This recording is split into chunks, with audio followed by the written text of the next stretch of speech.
Dear Meske, hindi ko akalain na uuwi ako sa Pilipinas na duguan at may dala pang lihim na magpapabago sa buhay ng pamilya namin. Ako po si Marisol, 32 taong gulang, taga Cebu, OFW sa Riyadh bilang kasambahay at caregiver. Dalangin ko noon na kumita para sa sweldo at padala para makapag-ayos ng bahay at makatulong sa pag-aaral ng kapatid kong si Liza. Araw-araw akong gumigising ng maaga, amoy ng kape at sabon ng unang sumasayaw sa ilong ko, mga yabag ng paa sa sahig na marmol at ang tunog ng trafiko sa labas ng compound. Akala ko simple lang ang buhay ko. Trabaho, pag-uwi sa maliit na kwarto, tawag sa nanay kapag may oras.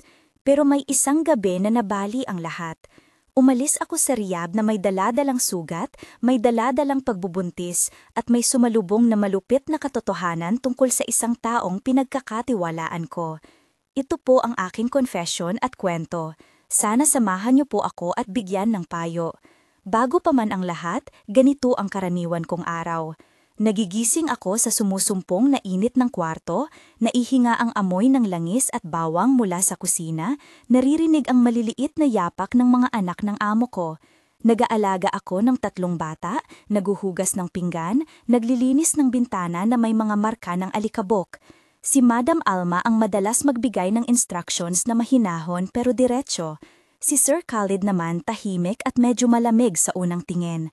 Sa tanghali, kumakain ako ng kanin at kaldereta na may lasang maalat dahil sa sobrang pagod, iniisip ang sweldo at ang padala na dapat dumating sa nanay ko. Ilang beses kong naramdaman ang pagod na parang nagpapabigat sa dibdib ko, lalo na tuwing gabi kapag tahimik ang bahay at ako lang ang gising. Mga hudyat na maliit lang, hanggang sa may nagbago.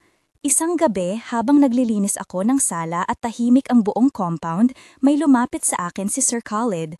Maingat ang kilos niya, mabango ang polo niya ng alat na pabango ng tubo, malamig ang pakiramdam ng kamay niya nang hawakan niya ang braso ko. Marisol, salamat sa tulong mo, sabi niya. Wala yun sir, tugon ko. Nanginginig ang boses, sagot niya, at tinanggal ang tela sa kilay ko. Pagod lang po sir, sabi ko at pinunasan ang luha. Huwag kang mag-isa, malumanay pa niya. Pero may asawa po kayo, sabi ko. Alam ko, sagot niya. Hindi ko sinasadya. Napayak ako nang hindi ko namalayang naakit na ako sa pagkabukas palad niya. Simula noon, nagkaroon kami ng mga lihim na pag-uusap sa kusina, sa garahe, sa maliit na balkonahe kung saan amoy langis at bunot ng halaman ang humahalo sa hangin. Unang eksena ng paglabag. 6 na palitan ng salita sa loob ng isang gabi. Paano natin ito gagawin? Tanong ko. Tahimik lang muna, sagot niya. Bakit mo gagawin iyon? Sagot ko. Dahil may pag-aalala ako sa pamilya ko, sagot niya. Hindi ko gusto na nasasaktan ka, sabi ko. Hindi mo dapat iniwan ang sarili. Mo, tugon niya. Anong gagawin natin kung malaman ni Madam? Tanong ko. Kami mag-uusap, sagot niya. Hindi ako pwedeng pumayag, sabi ko. Kung kailangan mo ng pera, sasabihin ko sa'yo, sabi niya. Masyado kang malaki ang tiwala, sabi ko. Tiwala at kasalanan magkayakap, ang malamyos niyang tugon. Sa mga pag-uusap na iyon, ramdam ko ang init ng hangin sa balat ko, amoy ng kape sa mesa, tunog ng refrigerator, at lasa ng asukal sa labi ko nang di sinasadya kong humigop ng kape habang kami ay nag-uusap. Hindi ko agad namalayan na unti-unti kong binuksan ang aking puso at katawan sa kanya. Pagdating ng mga regalo, nag-iba rin ang mundo ko. Binigyan niya ako ng relo na kinikislap sa liwanag ng araw, ng maliit na pendant na parang luha ang hugis, at minsan ng pera na nakalagay sa sobre na may matulis na sulat. Para sa inyo, sabi niya sa mahiwagang ngiti. Hindi ko ito matatanggap, sabi ko sa una.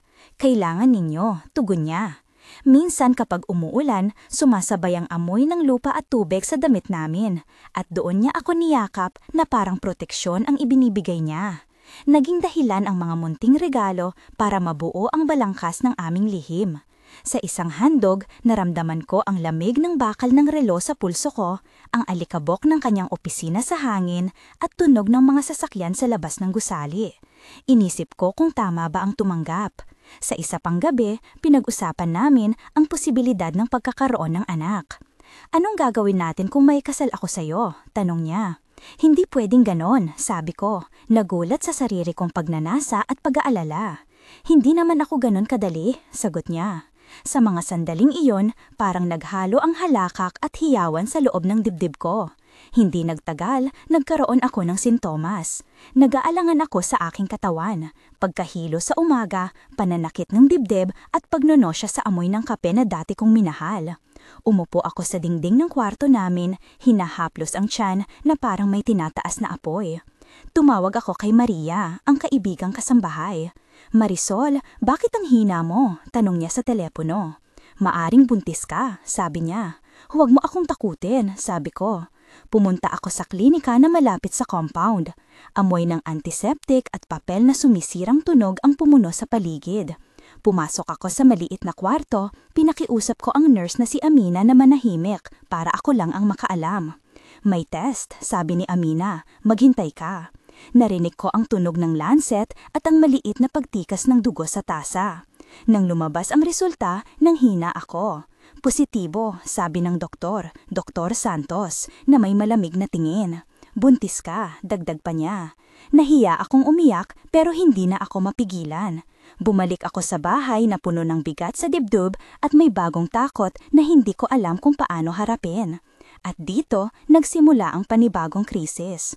Nang malaman ko, nagising ang ibang anyo ng takot. Paano ako haharap sa madam at sa kanyang pamilya? Pamilya? Ilang araw pagkatapos, napilitang pag-usapan namin ni Sir Khalid ang posibilidad ng pagbibigay solusyon. Dumating si Madam Alma nang hindi alam ang buong totoo. Marisol, bakit ang laging pagod mo? Tanong niya isang umaga. Madam, may sakit po ang isa sa mga bata kaya nag-aalala lang ako, sagot ko. Huwag mong pinaglilihim sa amin, mauhog ang boses niya. Hindi ko kayang magmukhang palamunin, sabi niya. May mga gabi na nagkakaroon kami ng tahimik na pag-uusap ni Sir. 6 na palitan ng salita uli sa sala habang naglilinis kami ng planggana. Anong gagawin natin kung buntis ka? Tanong niya. Paano mo malilimutan ang nalaman? Sabi ko. May paraan, sagot niya. Hindi ko gusto ang maling balita, sabi ko. Ako na ang bahala, tugon niya. Sa isang haplos, naramdaman ko ang malamig na pawis sa likod ng aking leeg. Ilan pang mga palitan. Hindi ka pwedeng magpaalam, sabi niya. Hindi ko kayang takasin ang mga bata, tugon ko. Magkakaroon ng solusyon, sabi niya. Anong klaseng solusyon? Tanong ko. Mahalagang makuha ang kapatawaran ng madam, sagot niya. Sa mga pangungusap na iyon, naramdaman ko ang tunog ng mga plato sa kusina, amoy ng sabon sa telebisyon, at ang malalim na paghinga ko na parang hinihigop ng hangin ang lakas ko. Una, nagtanong ako sa sarili ko kung sinong tatawag sa akin na may batas sa likod namin. Nilapitan ko si Ate Rosa, kapitbahay sa compound, at sinabi ko ang nangyari ng pabulong. Hindi maganda ito, sabi ni Ate Rosa. Dapat ipaalam sa agency. Tinawagan ko ang agency ng mga domestic workers at doong sumalubong ang unang malupit na katotohanan. May nag-ulat si Madam Alma sa agency na may kakaiba raw na kilos ako. Hindi ko alam kung paano nagsimula iyon. Nagtanong ako kay Joey, ang kasama kong kasambahay, kung may nakitang kakaiba. May nakita kay Sir malamig na kasama niya sa garahe, sabi ni Joey. Hindi ako nakapaniwala, sagot ko. Bakit may nag-uulat, sabi ko. May natakot, sagot niya. Basta mag-ingat ka. Napagtanto ko na unti-unti nang kumakalat ang sikreto. Sa pagkakataong iyon, ilagay ko ang CTA ng mga tagapakinig dahil alam kong malaki ang maitutulong ng komunidad. Alam kong matindi ang narinig ninyo. Kung nasa posisyon ninyo, alam kong hirap din kayo magdesisyon. Ako rin, nalilito at natatakot. Gusto kong marinig ang inyo. Kung kayo ang nasa lugar ko, ano ang unang gagawin ninyo? Pakisimula lang sa kung ako at isulat ng 1 hanggang 2 pangungusap lang para makapagsimula tayo ng usapan. Ang inyong mga payo ay makakatulong hindi lang sa akin kundi sa iba pang nakakakilala sa ganitong sitwasyon. Huwag kayong matakot magbahagi. Ngayon, balik tayo sa nangyari pagkatapos ng gabi na iyon. Ang unang sandali ng tensyon na hindi ko majulimutan ay noong araw ng pagkaalam ng buntis. 2 maikling talata. Umaga iyon na parang ordinaryo lang, ngunit pagkakita sa resulta, nag-iba ang tono sa paligid. Naramdaman ko ang malamig na papel sa kamay ko, ang kakaikilingan ng ilaw sa klinika, at ang pag-ikas ng boses ng doktor na tila malayo. Parang may naglaho sa loob ko. Sunod na talata, Umuwi ako sa bahay na may mabigat na hakbang. Ang sahig na marmol ay nagmastulang malamig na dagat sa ilalim ng paa ko. Amoy ng luto ng tanghalian ang sumasalubong pero hindi ko na maalala ang lasa. Ang mga salita ni Madam sa kusina ay parang kulog na unti-unting pumipintig sa dibdib ko. Ito ang unang tensyon. Ikalawang sandali ng tensyon ay ang unang pagharap ko kay Madam Alma nang may alam siyang mali. Unang talata. Pinatawag niya ako sa sala, malakas ang boses niya at malamig ang tingin. Nagsisinungaling ka, sabi niya, at nag-echo ang salita sa loob ng puso ko. Narinig ko ang pagbugso ng hangin mula sa bintana, ang tunog ng bata sa nursery na tumatawa sa malayo, amoy ng sabon sa pinunasan na upuan. Ikalawang talata. Nagkaroon kami ng 6 na palitan ng salita ni Madam at ni Sir sa harap ng mesa. Anong ibig mong sabihin, sabi ni Madam. Hindi po talaga ako, sabi ko. Nakikita namin ang pagbabago, sabi niya. Anong gusto mong mangyari, tanong niya sa akin. Hindi ko alam, sagot ko, at muntik na akong matumba sa takot. Napuno ang lamesa ng maliliit na tunog ng kutsara at pag-ikot ng baso. Ito ang pangalawang tensyon na nagpabigat sa akin. Ikatlong sandali ng tensyon ay nang inalok ako ni Madam ng solusyon na parang pagkatubos at parusa sabay-sabay. Unang talata. Umupo kami sa opisina ni Madam, may ilaw na nagpapaputi sa mukha niya at may dokumento na nakalatag sa mesa. May option kami, sabi niya. Pwede mong ipa-adapt ang bata at bibigyan ka ng sweldo at papeles. Ramdam ko ang pagkabasag ng puso ko habang naririnig ang malutong na tono niya. Amoy ng mamahaling pabango ang humalat at ang tunog ng aircon ay parang tumitibok sa tenga ko. Ikalawang talata. Anong ibig mong sabihin? Tanong ko, nanginginig. Alam namin ang sitwasyon mo, sagot niya. Hindi namin hahayaang masira ang pangalan namin. Hindi ko kayang iwanan ang anak ko, sabi ko. Kung pipiliin mo ang bata sa pag-aampon, may pera at dokumento ka, dagdag niya. Sa sandaling iyon, napuno ako ng matinding gulat at pagkalito. Ito ang ikatlong tensyon na nagpatibok sa desisyon ko. Pagkatapos ng mga tensyon, dumating ang isang dramatikong alok na nagdala sa akin sa bingit ng desisyon. Pinatawag ako ni Madam at ipinakita ang kontrata. Marisol, ito ang alok. Pera, legal na dokumento at trabaho para sa iyo kung papayag kang ipaalam na hindi ito anak ni Sir at ipapaampon natin sa pamilya ni Madam, sabi niya. Hindi ito madali, sabi ko. Ano ang mangyayari sa bata, tanong ko. Papuntahin namin sa isang maayos na pamilya, sagot niya. Hindi ito basta-basta, sabi niya. 6 na palitan ng salita ang naganap sa opisina ni Madam na tila isang maliit na korte. Anong gusto ninyong mangyari? Tanong niya. Hindi ko ito matatanggap ng walang kasiguraduhan sa kinabukasan ng bata, sabi ko. May mapapangalagaan siya sa pamamagitan namin, sagot niya. At sa inyo, ano ang mapapala? Tanong ko. Seguridad, sabi niya. At pag-asa.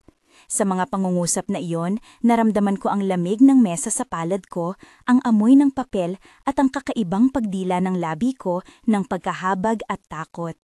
Ngayon pumapasok ang pinakamabigat na bahagi, ang aking dilema at backstory. Ako ay lumaki sa maliit na bahay sa Cebu kasama ang nanay kong si Mila at tatay kong si Ramon. Mula pa pagkabata, nakita ko kung paano naghirap ang pamilya namin. Nang mamatay ang tatay ko, ako ang naging sandigan nila. Nagtrabaho ako sa isang bakery noon, nagbebenta ng pandesal bago pa mag-uwi. Nalalasap ko ang alat ng pawis tuwing umaga at ang tamis ng maliit na kita tuwing may natitira. Nang magkapera ako ng kaunti, ipinadala ko kay nanay para sa gamot niya at sa tuition ni Liza. Pumasok ako sa agency, nagpunta sa Riyadh, dala ang pangarap na makapagtapos ang kapatid ko at makagawa ng maliit na bahay. Ako ang tipikal na OFW na umiwas sa gulo, tumatanggap ng trabaho at tumitiyak ng padala. Pero sa likod ng lakas na iyon ay may takot at kahinaan. Madalas kong iniisip kung paano kung mawala sa akin ang pagkakataong makapagdala. Minsan, naglalakad ako sa tabing dagat at naamoy ko pa rin ang alat ng dagat, narinig ko ang tawa ng mga bata sa barangay at nawala ang lungkot ko ng sandali. Ito ang 3 maikling talata ng aking backstory na nagsilbing dahilan kung bakit ako nagdesisyong umalis at bakit napunta ako sa sitwasyong ito. Sa pagdaan ng oras, nag-ikting ang ailment ng kooperasyon at mga desisyon. Tinawag ko si Attorney De La Cruz para magtanong tungkol sa karapatan ko bilang OFW at bilang ina. May mga batas na pumoprotekta sa inyo, sabi niya sa telepono, pero kailangan nating maghanda ng ebidensya. Tinipon ko ang mga text message, mga regalo at mga resibo mula sa mga padala. Kinuha ko rin ang serbisyo ni Dr. Santos upang magbigay ng medical na papeles kung kinakailangan. Pinangalanan ko ang mga taong makakatulong: Maria, Joey, Ate Rosa, Dr. Santos, Attorney De La Cruz. Nang dahil sa mga taong ito, nagkaroon ako ng lakas na humarap sa proseso. Ngunit kahit ganon, ang bawat hakbang ay may kasamang pagdududa. Maaari ba akong mabigyan ng proteksyon? Ano ang mangyayari sa bata kung ako ang pipiliting nilang iwan? May mga gabi na nanghina ako at umiyak ng malakas habang hawak ang larawan ni nanay at ang maliit na pendant na regalo ni Sir. Hindi ko alam kung ang pagmamahal ko sa pamilya ay magiging dahilan ng pagdurusa o pag-asa. Pagdating ng desisyon, pinili kong huwag magmadali. Nagdesisyon akong humingi muna ng oras upang makapag-isip. Pinayuhan ako ni Attorney De La Cruz na maghain ng dokumento para sa proteksyon at sinabi rin ni Dr. Santos na i-monitor ang pagbubuntis. Ngunit ang pinakamahirap na bahagi ay ang pagharap sa pamilya sa Pilipinas. Tinawagan ko si nanay. "Anak, kumusta ka?" sabi niya. "Nanay, may problema ako." Tugon ko at doon na umiyak ako ng matagal. "Huwag kang mag-alala muna," sabi niya. "Babalik ka ba agad?" tanong niya. "Hindi ko alam," sabi ko. Ang pag-usap na iyon ang nagpabigat sa puso ko, pero nagbigay din ng kakaibang kapayapaan. Epilogo, 1 buwan. 1 buwan matapos ang insidente, umuwi ako sa Cebu, dala ang aking sugat at mga dokumento. Ang pag-uwi ko ay puno ng komplikadong damdamin. Sa unang linggo, nagpunta ako sa ospital para sa check-up at inasikaso ni Dr. Santos ang mga medical na ulat.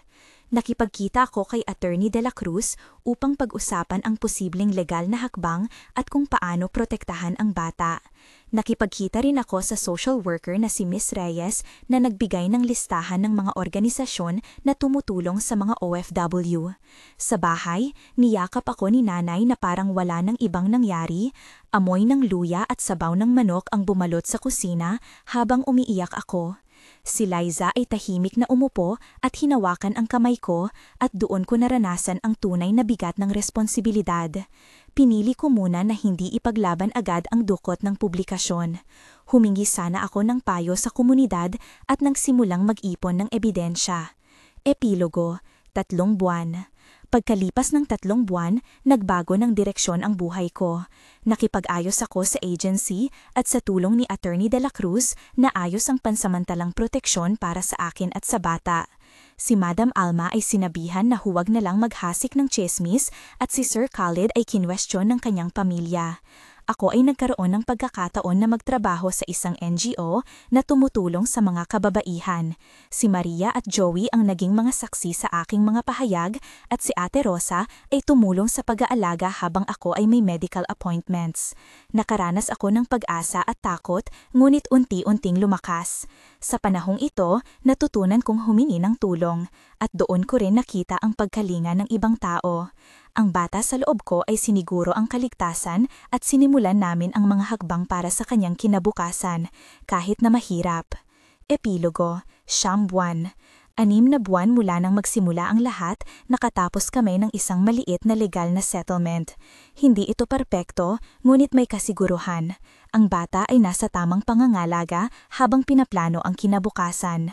Nagkaroon ako ng pagkakataon na magtrabaho ng mas ligtas sa isang community center at nagsimula rin akong mag-aral muli part-time para sa childcare. Nakipag-usap kami ni Madam na may mediator at nagkaroon ng pasadong kasunduan kung saan may financial support at pagpaplano para sa ampon kung sakali. Ang support group na pinanguluhan ni Miss Reyes ay naging pamilya rin namin. Sa loob ng 6 na buwan, natutunan kong huminga uli, natutunang magtiis at gumawa ng desisyong may puso at isip. Tinawag ko si nanay at sinabi ko na pag-iipunan namin ang pagpagawa ng maliit na bahay. Tinawag ko rin si Liza at pinangako kong kahit ano pa ang mangyari, hindi niya mawawala ang pagmamahal ko. Sa mga sandaling ito, naramdaman ko ang halo-halong emosyon, lungkot, takot, pag-asa at kahihinatnan na hindi ko lobos na inasahan. Ngayon, miske, hanggang dito na muna ang aking pag-amin. Maraming salamat sa pakikinig. Kung kayo ang aking kaibigan, ano ang sasabihin ninyo? Kung ako, ano ang unang hakbang na dapat kong gawin ngayon? Pakisagot na lang sa comment section at simulan sa kung ako. Kung nagustuhan ninyo ang kwento at gusto ninyo ng update sa susunod na mga buwan, mag-subscribe po kayo at pindutin ang bell para makatanggap ng mga susunod na bahagi ng aking journey. Salamat sa pakikiramay at pag-intindi. Ako po si Marisol at hanggang ngayon, hindi pa rin malinaw kung alin ang tama, pero alam kong iisa ang hanggaran ko, ang protektahan ng anak ko at ang pamilya ko.